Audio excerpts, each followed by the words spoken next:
আজকে আমার একটা পার্সেল চলে এসেছিল। এই পার্সেলটা হচ্ছে গরিলা ট্রাইপড, 360 ডিগ্রি অ্যাঙ্গেলে রোটেট হয়, আর পুরো এর পাগুলো ফ্লেক্সিবল পা। তো ক্যামেরা, মোবাইল হোল্ডারের জন্য, মোবাইল ব্লগারদের জন্য খুব ভালো একটা ট্রাইপড। তো এইটা পার্সেলটা এসেছিলো আমার ফ্লিপকার্ট থেকে।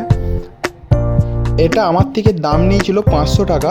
এইটা তোমার দোকানে কিনতে গেলে এরকমই দাম পড়বে, তো আমি অনলাইন দিয়ে বুক করেছিলাম, 500 টাকার আমার দিয়ে নেওয়া হয়েছিল। ফ্লিপকার্ট দাদা ভাই আমার এটা আনবক্সিং করে দিল, যেহেতু আমার ওপেন বক্স ডেলিভারি ছিল। তো এখন ওপেন বক্স ডেলিভারি প্রত্যেকটা আইটেমেই আছে, তো খুলে ফার্স্টে দেখে নিতে হয়। তো আনবক্সিং তো হয়েই গেল এখানে।